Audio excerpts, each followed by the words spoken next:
So not really a deliberate poke at Twilight, even though it was fun to take a few jabs. I went to school with the writer of Twilight, and I didn't know her, but we went to the same college, so you know, just take some fun jabs at a classmate, I guess, or it's a good school rivalry kind of healthy inside for you guys. Well, you want to tell them about what you're doing right now? Yeah, right now we're shooting a fantasy. I'd say fantasy. It's Willow meets Princess Bride. That's pretty funny. And Adam and I actually, I wrote it. I wrote it, and I'm directing as well with another co-director. And Adam is playing my brother. We play estranged brothers. He's a bounty hunter, and I'm like a kind of wussy but like pretty boy Legolas type. And we have to kind of team up together to destroy this evil wizard who's controlling dragons and wreaking havoc on the land. And it's fun. We got James Marsters from, if you guys know him from Buffy the Vampire Slayer, he played Spike. And really great actor, really great villain. And so we're shooting that right now. And Caitlin Doubleday plays the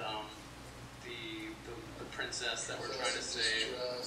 And it's fun. It's like I said, like Willow and Princess Bride are two of my favorite movies growing up. So it's got a little bit of an homage feeling to those movies. And anyway, we're shooting it 300 style though, so it's all in a green screen. But it should be fun. It should be out like next year. I think it's good. It's pretty funny. We've got a lot of fun with it. So when can we expect that? Over the top. I look like He-Man. I have a wig that's like down to my shoulders. It's pretty. It looks beautiful. It's pretty ridiculous. And when can they see that, Mac? That'll be probably a year from now. We'll be back at the Napa Valley Film Festival.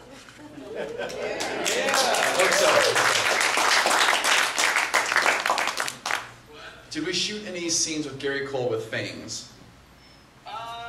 We didn't shoot him with him. We did have at the end of the film that basically was him showing him as a vampire. Like we were all kind of talking together and reminiscing. And he basically is saying that he got drafted by the Eagles. He was the oldest.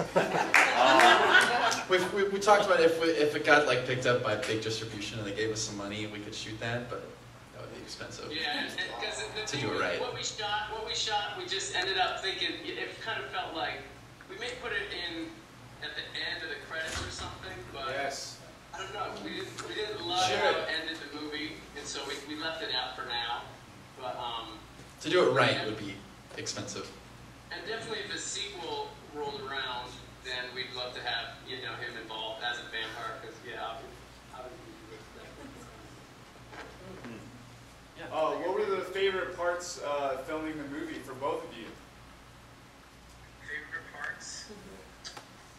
Or part? I love it was so for me. All the stuff with Gary Cole was so great because the Gary Cole stuff was fun. As a first-time director, like to work with an actor that's that seasoned and that he's such a pro, and he was so nice. He showed up. He was so professional. He would at the end, like he'd show up. He'd anything we asked him to do, like director. He didn't have an attitude. He was just so respectful, so professional. At the end of the day, he'd fold up his wardrobe and nicely and neatly. He wasn't like,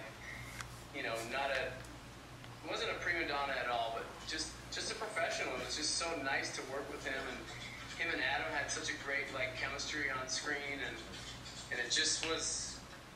It was such an amazing experience as a first-time director to work with someone with that kind of skill and caliber. So was my kind of favorite. What about you, Adam? Yeah, mine definitely was working with Gary Cole was some of the favorite stuff, but also got to do some fun stunts, jumping off the roof.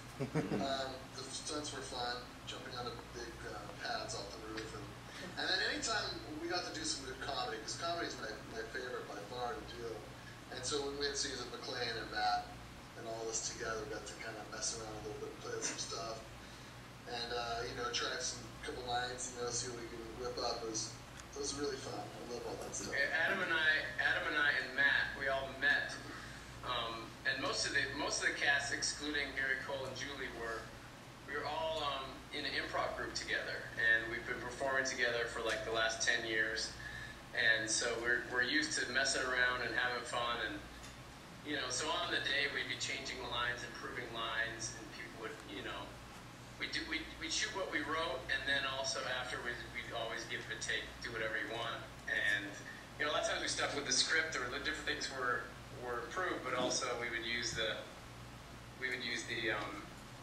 you know, the improvised lines as well, and you know, whatever made it better. So it was just fun working with your friends and being able to, you know, have that chemistry kind of, you know, just, you know, have it translate through the screen. So. Hey, it was just one more. How many guitars was it really? We had 5 guitars, I think, total that we bought, and we broke 3 of them because we were able to sometimes like put them back together strategically, like and then break them so it looked like it was freshly broken, but you know, and the Foley sound kind of helped with that. So in the end, though, we had 2 guitars that were unblemished, and I actually, you know, Matt and I, we signed them to each other. The guy who co-wrote and co-directed with me, so we each have one, you know, as a souvenir from the movie. That reminds me, that was actually one of my other favorite parts.